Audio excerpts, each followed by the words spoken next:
That's what I didn't like about the show. They had me as sheriff, justice of the peace, editor of the paper, and I'd tell little funny stories about people around town. That would have lasted maybe 2 weeks. Why was beloved television icon Andy Griffith laid to rest just 4 hours after his passing? Fans around the world were stunned when news broke in 2012 that the star of The Andy Griffith Show and Matlock had been buried so quickly, leaving many questions and sparking countless theories. What prompted such an unusual decision for someone so admired and celebrated? Let's dive into the reason behind this shocking decision.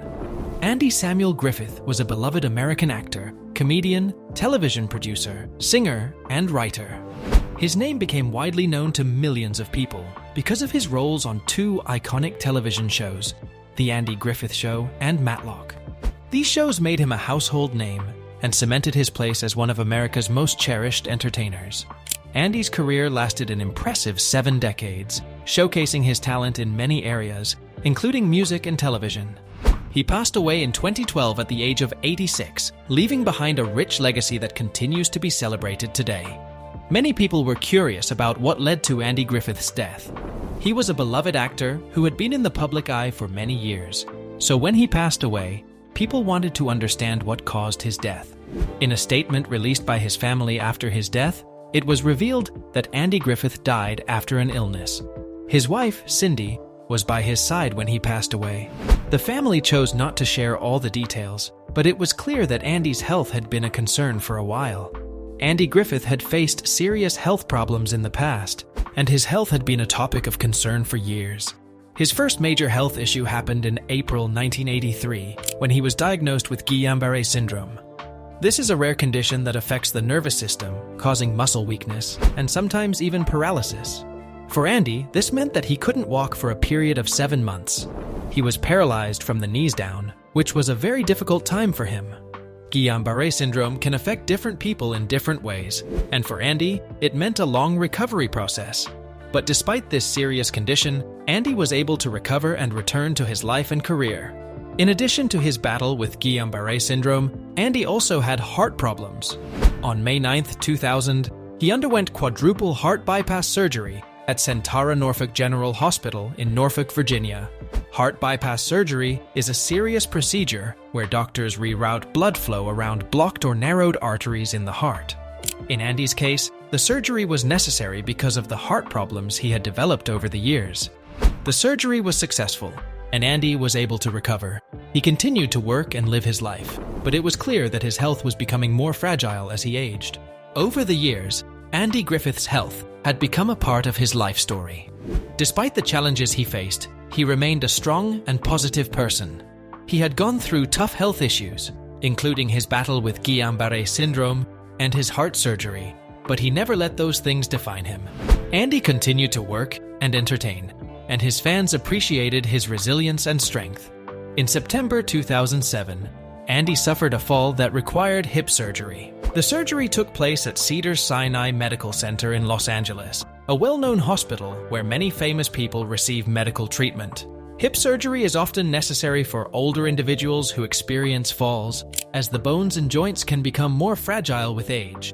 After the surgery, Andy likely had a period of recovery, but he managed to continue with his life and career despite this setback. As Andy got older, his health problems continued to affect him. On July 3, 2012, just 1 day after suffering a heart attack, Andy Griffith passed away at his home on Roanoke Island in Manteo, North Carolina. The heart attack was the immediate cause of his death, but his death certificate listed several underlying health conditions that had likely contributed to his decline. These conditions included hypertension, high blood pressure, coronary artery disease, a condition that affects the blood vessels in the heart, and hyperlipidemia, high cholesterol levels in the blood. These health issues are common in older adults, especially those with a history of heart problems. Personal life. Andy Griffith, the famous actor and television star, is survived by his third wife, Cindy Knight, and his daughter, Dixie Nan Griffith, who is from his first marriage. Over the course of his life, Andy married 3 times and had children from his first marriage. Andy Griffith's first marriage was to Barbara Bray Edwards. They married on August 22, 1949, and had 2 children together. They adopted a son named Andy Samuel Griffith Jr., who was often called Sam Griffith. and a daughter named Dixie Nan Griffith. Sadly, Andy and Barbara divorced in 1972 after more than 2 decades of marriage. Despite their separation, Andy remained close to his children, especially to his daughter Dixie. Even though their marriage ended, Andy and Barbara maintained a civil relationship. Andy's son Sam had a difficult life marked by struggles with alcoholism. He was very talented and had a good career as a real estate developer. But his addiction to alcohol eventually took its toll on him. Sam's death in 1996 was a very sad event for Andy and his family.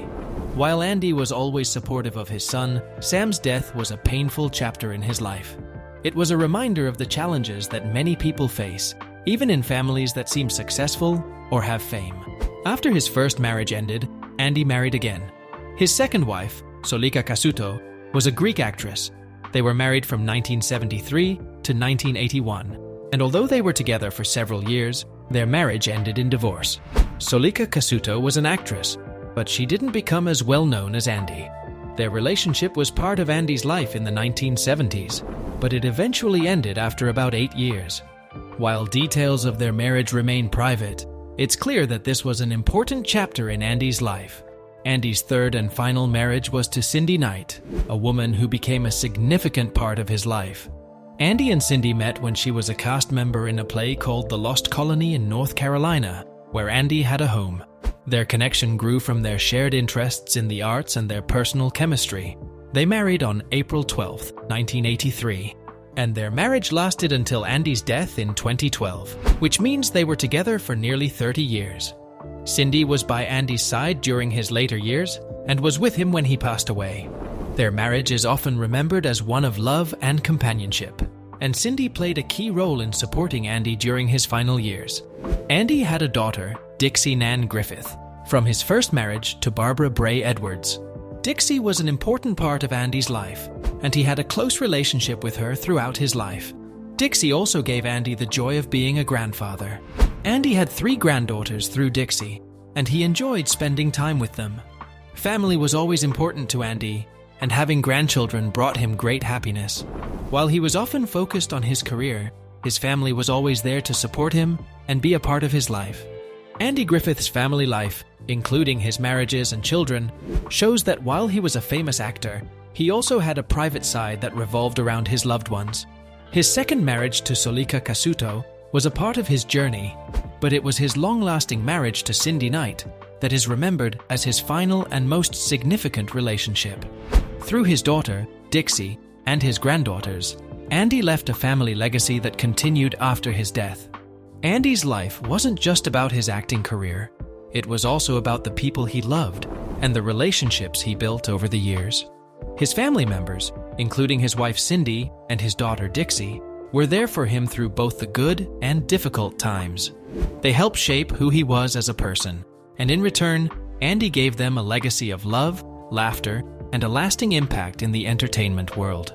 His story shows the importance of family and how those closest to him were always by his side. Andy's remembrance. Ron Howard, a famous filmmaker and actor, had a special bond with Andy Griffith. The two worked together for many years, and even after the Andy Griffith Show ended, they remained close friends. Ron played Andy's son, Opie Taylor, on the show for 8 years. Their friendship grew strong, not just because of their work on the show, but also because they shared a deep respect for each other. After Andy Griffith passed away in 2012 from a heart attack, Ron Howard took some time to remember his old friend and screen father. In a column for the Los Angeles Times titled, "What I Learned from Andy Griffith," Ron shared his thoughts and feelings about Andy's life, his influence, and what he had learned from him over the years. The column reflected on the many lessons that Ron had learned from Andy, both as an actor and as a person. Ron Howard spoke about the special connection they had on and off screen. On The Andy Griffith Show, Andy played Sheriff Andy Taylor, a calm, wise, and caring father figure to Opie. In real life, Andy was much like the character he portrayed, offering guidance and kindness to Ron, who was still a young boy at the time. Ron said that Andy taught him the importance of honesty, humility, and hard work. He also admired Andy's strong sense of integrity and how he handled fame. Ron learned a lot from watching Andy's behavior and the way he treated others. In his tribute to Andy Griffith, Ron Howard reflected on some important lessons he learned while working with Andy, both on and off the set of The Andy Griffith Show. Ron wrote about how Andy showed that creativity and being a little nervous or anxious about the work were not always connected. Andy proved that it was possible to be creative and have fun without letting stress or anxiety get in the way. Ron Howard explained that even though acting can sometimes be stressful or challenging, Andy always led by example. He proved hour by hour, episode by episode, that creativity and neurotic angst were in fact not inexorably linked, Howard wrote. He wasn't a person who let his nerves take control.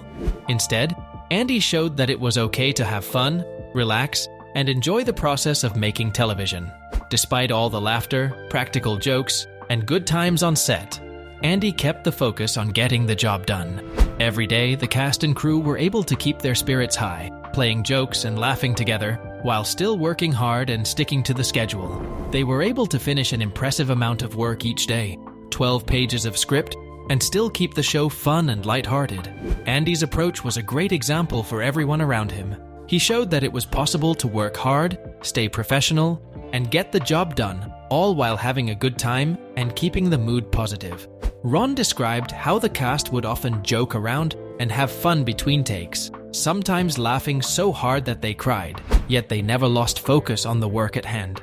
This balance between fun and hard work was something Andy demonstrated every single day on the set.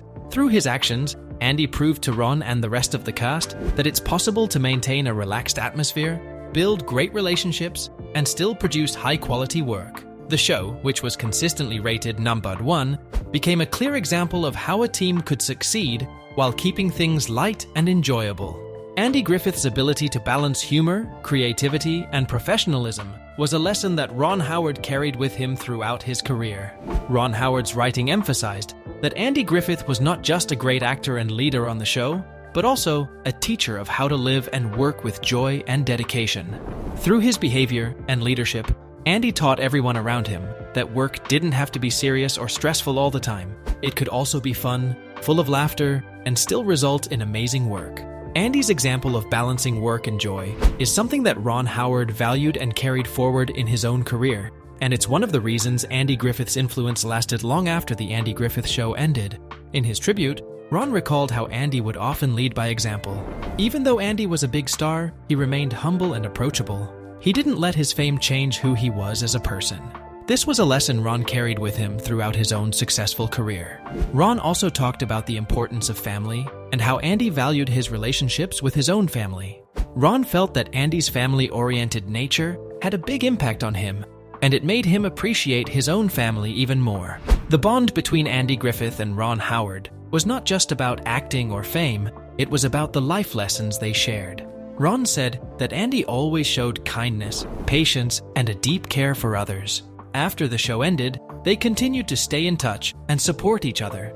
Even though they were no longer working together on screen, their friendship remained strong, and Ron cherished the moments they spent together. Ron Howard's tribute to Andy Griffith was a heartfelt reminder of how much Andy meant to those who worked with him. His legacy as a mentor, friend, and father figure extended beyond the show and influenced the people who knew him. Andy Griffith wasn't just a great actor, he was also a wise and kind man who left a lasting impact on those around him. Through Ron Howard's words, we can see that Andy Griffith's influence went far beyond the world of television, touching lives in a meaningful way. Griffith's daughter tribute. Dixie Griffith, the daughter of Andy Griffith, had a very meaningful last conversation with her father before his passing. This final phone call became an important memory for her, as it was the last time they would speak to each other. Dixie shared the details of this phone call with author Daniel Devizet in his 2015 book Andy and Dawn, The Making of a Friendship and a Classic American TV Show. In the book, Dixie opens up about the conversation that happened just before her father passed away. Dixie remembered that it was a typical conversation, filled with love and care, but it was also clear that her father was not feeling his best. She spoke about how Andy had always been a caring and loving father, someone who checked in on his family and made sure they were okay, no matter what.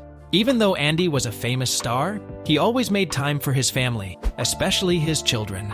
In that final conversation, Dixie could tell that her father was struggling with his health, but he was still his usual thoughtful self.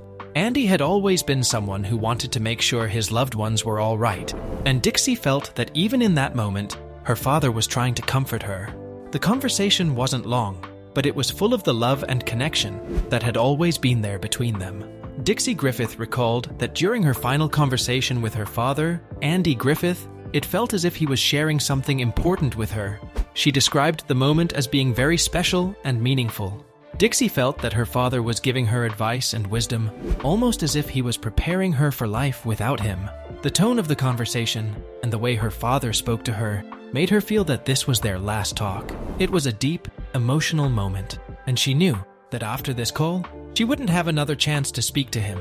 During that conversation, Andy Griffith told his daughter that he loved her.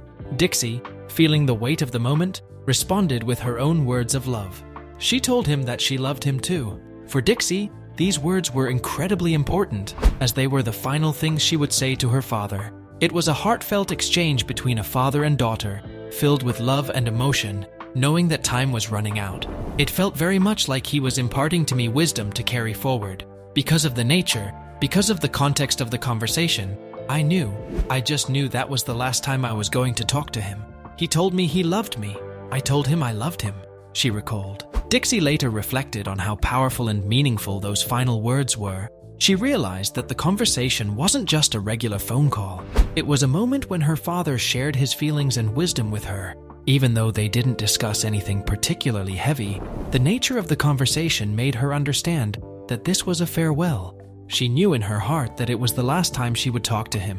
For Dixie, this final phone call was a precious memory. It allowed her to carry forward her father's love and wisdom, even after he was gone.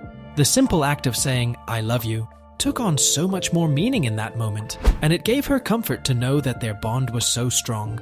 The last conversation they had was one filled with care, love, and the understanding that life was moving toward a sad goodbye. But through those words, Dixie would always carry a piece of her father's love and wisdom with her. Why the sudden burial? When Andy Griffith passed away, it was a sad day for his fans, friends, and everyone who had grown up watching his shows. Andy Griffith was loved by millions for his warmth, humor, and talent. His death marked the end of an era, and many people expected a large funeral to honor his remarkable life. However, what happened after his passing was very different from what most people would have imagined. To the surprise of many, there was no funeral, no public service, and no large gathering to celebrate Andy's life. Instead, his burial took place in private, and it happened very quickly. Just 4 hours after he passed away, Andy Griffith was already laid to rest. This quick and private burial was unusual, especially for someone as famous as Andy, but it was exactly what he wanted. Andy Griffith was buried on Roanoke Island, near the coast of North Carolina, where he had lived for many years.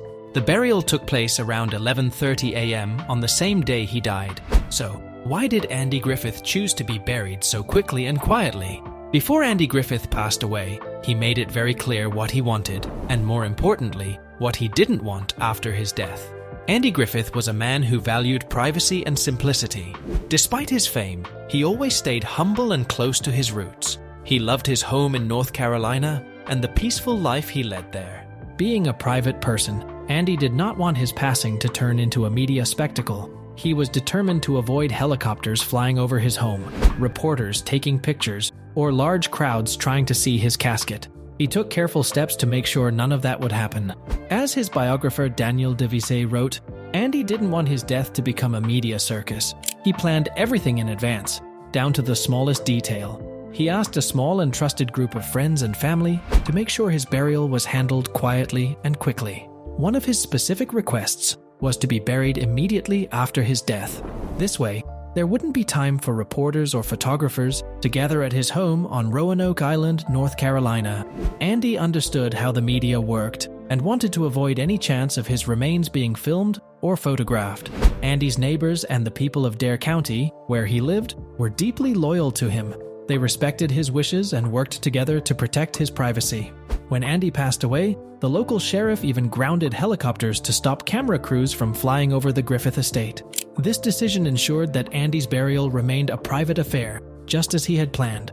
The people who knew Andy well understood that he wanted his death to be as peaceful and dignified as his life.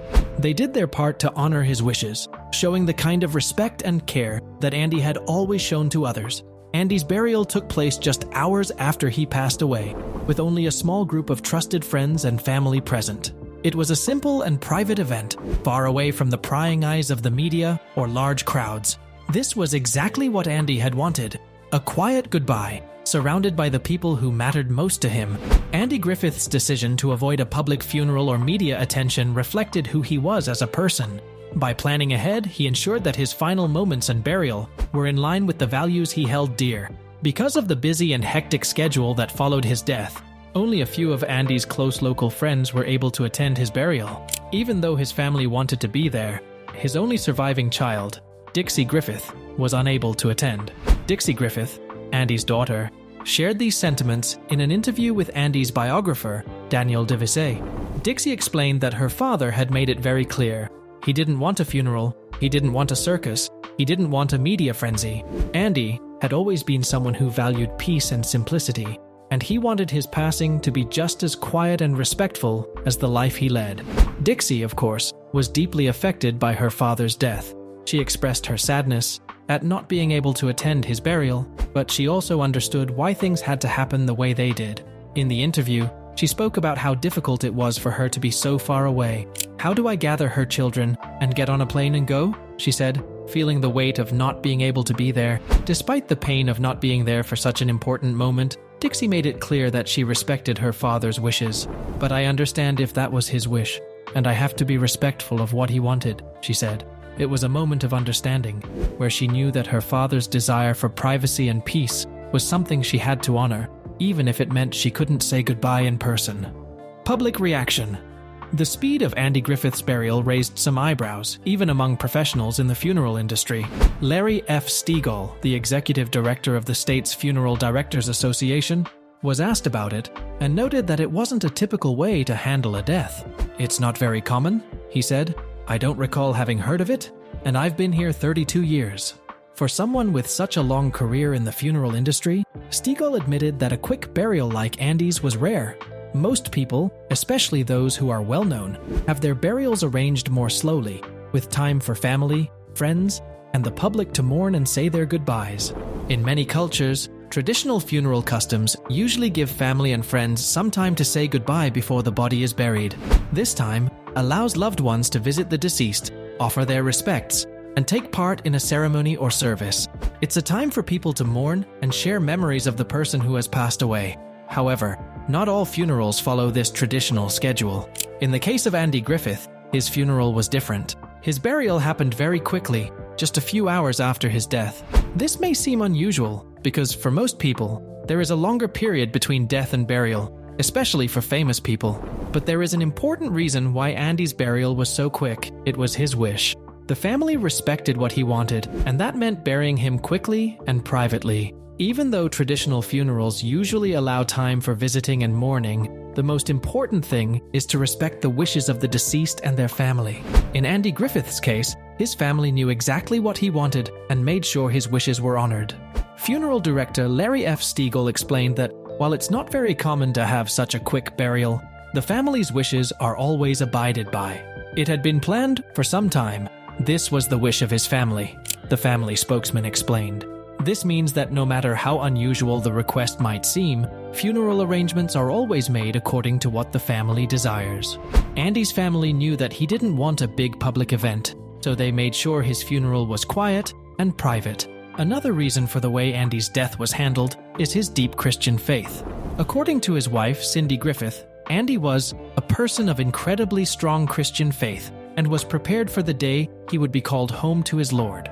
This statement shows that Andy was ready for death when the time came. His faith gave him comfort and peace, and he believed that he would be going to a better place after his life on earth ended. This strong faith likely influenced his decision not to have a traditional funeral or service. He knew that his life was in God's hands, and he was ready to meet his Lord. Being a man of strong faith, Andy likely felt that there was no need for a lengthy mourning process. He understood that death was not an end, but a transition to a new beginning. For Andy, being prepared for this transition meant having a funeral that reflected his belief in eternal life and peace with God. Andy's wife, Cindy, also showed her deep understanding of his wishes. She made sure to support Andy's decision, and although the quick burial was difficult for some family members, they understood that it was what he wanted. The family knew that Andy didn't want to have a public display of mourning. They respected his wishes, and this respect helped them through their grief. It was a reminder of the values that Andy held dear: privacy, simplicity, and faith. What do you think about Andy's decision to have a private and immediate burial? Do you believe it's important to honor such personal wishes, even if it means forgoing a public farewell? Let us know your thoughts in the comments below. We'd love to hear your perspective. If you found this story as touching and fascinating as we did, don't forget to give this video a thumbs up and subscribe to our channel for more deep dives into lives of beloved icons like Andy Griffith. Share this video with someone who admires Andy's work, or who might appreciate the lessons we can learn from his life and legacy. Thanks for watching, and remember, life is about the moments we share and the values we hold dear. Until next time, take care and keep celebrating the stories that inspire us all.